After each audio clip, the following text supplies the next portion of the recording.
Janina Cotalero, que es Cotadelo. Cotadelo. No. Acércate al micrófono, ¿ves? Cotarelo. Cotarelo, bueno, Cotarelo. Yo aparte de sordo estoy loco, entonces es difícil, una combinación difícil. Janina Cotarelo, que es psicóloga y sexóloga. Exacto. Janina, buenas noches. ¿Qué tal? Buenas noches. Un placer que estés acá, psicóloga y sexóloga. Es mucho para una sola mujer. Es una riesgosa combinación. Es una riesgosa combinación. Y está Ale Weber, staff, plantel estable de Faro del Alma. Ale, ¿cómo estás? Buenas noches. ¿Qué tal? Buenas noches, ¿cómo estás, Javier? ¿Cómo están todos? Bien, muy bien, muy bien. Y además está la hija de Ale, que vino a presenciar el programa, Violeta, que es hermosa, es preciosa, está ahí sentadita, tranquila. Bueno, es un programa muy interesante. Voy a dar los teléfonos, el teléfono 4779-1190, 4779-1190 para los que quieran llamar, opinar, meterse en la conversación. Ya está sonando el teléfono. Los que quieran opinar sobre lo que estamos hablando, sobre lo que van contando los invitados y lo que vamos reflexionando. 4779-1190. Así que llamen y así nos ponemos candentes con el tema. Voy a leer sencillamente, una introducción de un libro que me parece muy interesante que se llama Lo erótico como sagrado, pornografía y obscenidad, que lo escribió Aldo Pellegrini. Aldo Pellegrini es un poeta que hizo una compilación, un poeta surrealista, hizo una combinación que se llama la Antología de la Poesía Surrealista, reunió en ese libro a todos los poetas del surrealismo que son fabulosos y además es un ensayista fantástico. Y acá dice brevemente la diferencia entre pornografía, obscenidad y erotismo. Y él dice, la obscenidad designa una manifestación que se desarrolla en el plano social y abarca el terreno del lenguaje, del gesto, de la expresión. En el lenguaje comprende los términos considerados tabúes, que son todos los de la esfera sexual. Representa siempre un acto de agresión y su consecuencia es el estupor, el shock, la indignación del agredido. La pornografía pretende actuar como excitante sexual y se desenvuelve especialmente en el plano privado. Es en realidad un acto de sucia provocación sexual y se dice que lesiona u ofende el pudor. Solapada, secreta y vergonzosa, deja inevitablemente en el provocado un sentimiento de culpa. Se presenta con los ornamentos de la fealdad y de la bajeza. El erotismo está ligado siempre al amor y como antagonista de la obscenidad y la pornografía se presenta asociado a la belleza. Un falso erotismo sin amor constituye la base de la pornografía y se presenta asociado a la fealdad. Tampoco el erotismo es lubricidad, la que por deformación y exageración de lo erótico constituye una caricatura de la sexualidad. Bueno, estas son como unas definiciones, un comentario de lo que sería lo erótico, lo obsceno y lo pornográfico. Pero Pedro, vos querías hacer un comentario sobre lo que había leído, sobre el poema que leí. Quería hacer un comentario sobre ese poema porque es un bellísimo ejemplo de cómo podemos empezar a pensar lo erótico. A ver, repasemos por lo que me voy acordando de lo que vos leíste. Ellos se encuentran en un tren, en un subte, en algún lado, tal vez ni siquiera se conocen. Se miran, empiezan a desearse. Empiezan a acariciarse sin tocarse, empiezan a desvestirse sin tocar un botón, empiezan a decirse cosas sin hablar una sola palabra entre ellos, empiezan a acordar un encuentro sin siquiera proponerlo. Todo eso transcurre en el interior de cada uno de ellos. Hasta aquí no ha habido una sola palabra. Exactamente. Luego se bajan del tren o del subte, llegan a ese tugurio, como lo llama el poeta, y ahí aparece la otra dimensión, la dimensión del cuerpo. Entonces, ahí tenemos una primera definición de lo que es erotismo. Esa primera experiencia interior que luego se juega en el cuerpo. El erotismo, entonces, como primera definición, podría ser ese puente entre mi interioridad, entre mi fantasía y tu cuerpo carnal. Está buenísimo. Que aparece tan bellamente descrito en el poema que vos acabas de leer. Y te voy a dar un dato que vos no sabés. Eso me sucedió a mí a los 20 años. ¿En un tren? En un tren. Sí, tal cual. Es una historia verídica. Sí, a los 20 años. Y lo escribí, por supuesto, 25 años después, pero digamos... ¿el poema es tuyo? El poema es mío, sí. Bueno. Sí, el poema juro que no lo sabía. Es de este libro. Pero fue real, sí, fue una cosa que me sucedió. Y claro, quedó ahí. Pero es muy bueno lo que decís, que el erotismo es la vida interior, digamos. Inicialmente una experiencia interior. Claro. Exactamente. Claro. Que surge desde la fantasía. Porque justo lo que vos estabas describiendo era lo que estabas fantaseando. Claro, y todas esas vivencias que tenías las tenías desde lo que la mente te prendía. Por ahí no sé si una imagen, un movimiento, algo que percibiste que empezó a fluir. Sí, y además, bueno, yo creo que ahí está la máxima expresión del erotismo, en la mente, en la cabeza, ¿no? En la cabeza. Claro, es que el órgano sexual por excelencia es la cabeza. Es la cabeza, por supuesto. Y es el primer lugar donde yo digo, ¿cuál es donde más tenés que estimular? El cerebro. El cerebro. Por eso los cabezones gozan. Claro, y todo lo que estamos hablando tiene que ver, exactamente. Es metafórico, una metáfora un poco, que puede ser un poco obscena, pero... Claro, bueno, era muy importante la introducción al tema. Claro, la introducción al tema, claro. Hay que ver qué hacen con eso, porque se pueden ir para el otro lado, porque no solo puede ser que se encienda, sino también se puede apagar, claro. On-off, ¿no? Claro. Pero es verdad, el órgano por excelencia es el cerebro, ¿no? El órgano erótico. Porque además el viaje del sexo empieza en una conversación, digamos, en una mirada. Claro. En una mirada, pero también las palabras, ¿no? Las palabras son muy potentes, seducen mucho. Los oídos... endulzar los oídos, ¿no? De las mujeres, ¿no? Endulzar el oído de una mujer. Esa palabra va directo a la fantasía. Si esa palabra encaja con la fantasía, seguramente que la mujer se prende. Yo cuando se me agotan todos los recursos leo este poema, siempre. Lo llevo siempre a todos lados. Digámoslo de una vez, ¿para qué escribiste ese poema? ¿Para qué escribí? ¿Para qué hiciste todo ese libro? Es que ese poema dice mucho más. Porque hasta aquí estamos hablando de fantasía, pero ¿qué fantasía? Claro. No es solamente la fantasía más o menos concreta de lo que espero que ocurra, sino es todo aquello que esta situación evoca dentro mío. Todo aquello que el encuentro contigo promete que encuentre en ella y en mí mismo. Exactamente. Todo aquello que me permite traer de mi historia, traer de mi pasado, traer de mis anhelos. Todo eso está junto en la fantasía. Claro. Es cierto, es cierto. A mí hay algo que me provoca mucha curiosidad, que es para debatir, ¿no? Que es interesante, es ¿por qué la pornografía es tan hipnótica? Digamos, ¿por qué nos provoca esa... ¿Por qué te atrapa y te...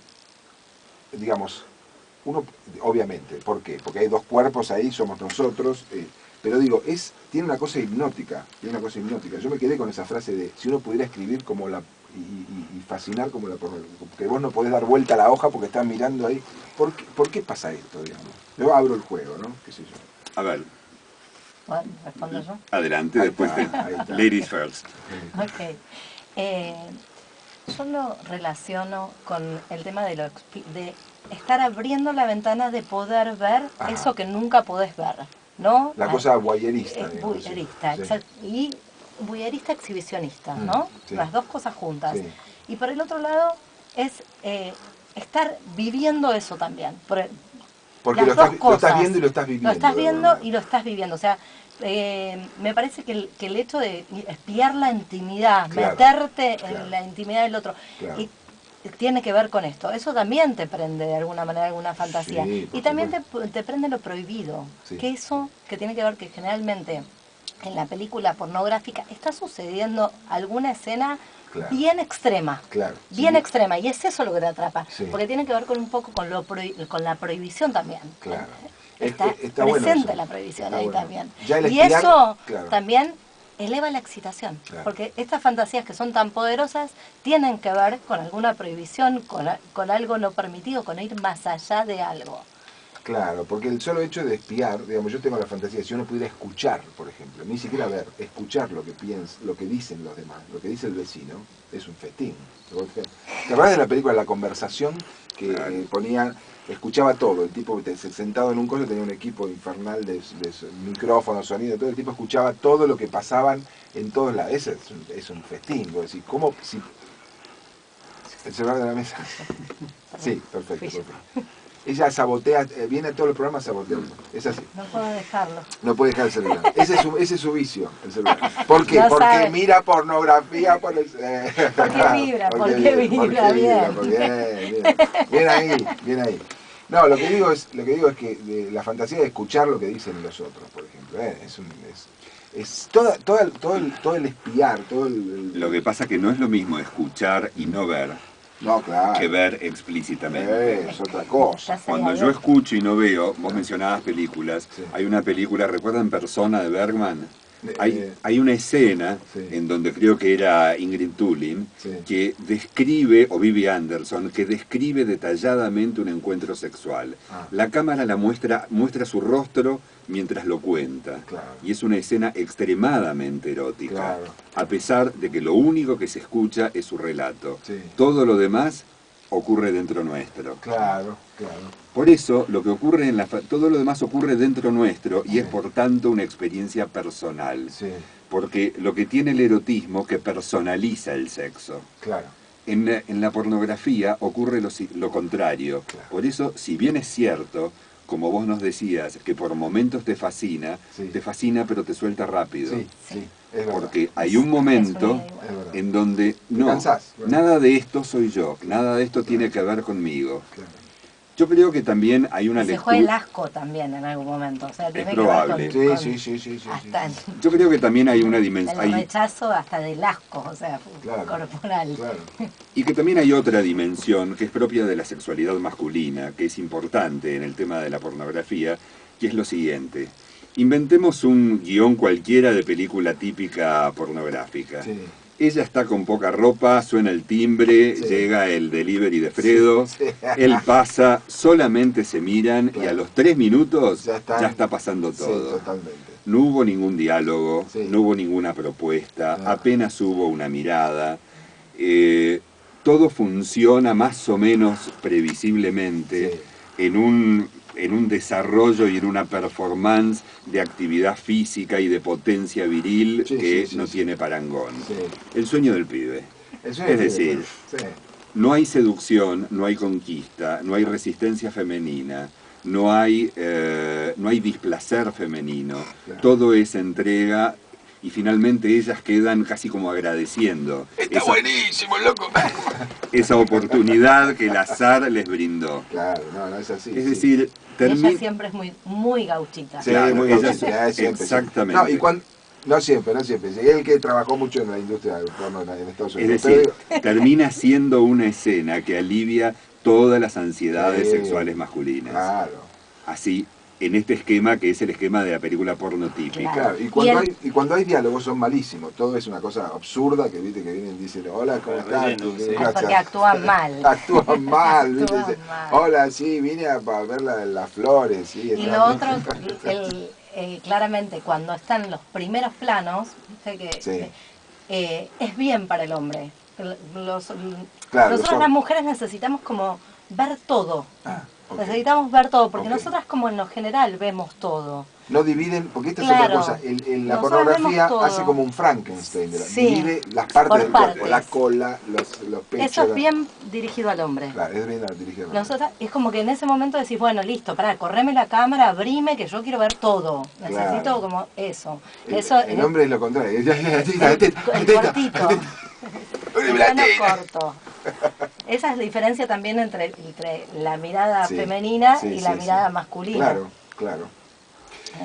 Está bueno, claro, porque todo es todo eso junto, ¿no? Digamos, todo eso que vos decís de que calma todas las ansiedades de golpe, que ves las partes y todo está ahí, pero es verdad que te cansás, que uno se cansa rápido, ¿no? Ale, ¿qué decís vos? Sí, yo pienso que sí. Estaba pensando también en el tema de las palabras, ¿no? Sí. Que gran parte de esta conversación tiene que ver con definir la cosa. Hablar de erotismo o pornografía. Sí. Bueno, al final son palabras. Para definir algo, claro. Hay que encontrar qué palabra define un hecho, ponerle un hecho artístico. Claro. La película porno es un hecho artístico, lo sabemos. Y yo creo que no hay mucha, porque no hay una mirada artística. No es un hecho artístico. Entonces por ahí hay que definir, a ver si es un hecho artístico ya pasa a ser erotismo. Claro, porque hay películas que son casi pornográficas, pero que proponen una mirada artística, digamos. Claro, y está bien hecha, entonces vos decís eso no es pornografía. Entonces, claro, la definición, como decías vos recién, ¿no? El tema de a qué cosa llamamos porno y a qué cosa llamamos... Y bueno, siempre están las palabras. Siempre están las palabras. Bueno, claro, las palabras también son viajes son muy eróticas, tremendamente eróticas. Y encienden bosques. ¿Qué tenemos por ahí para escuchar ahora un poquito para Beatles? Vamos a ir con los Beatles un poquito y después seguimos pornografiando. Muy bien.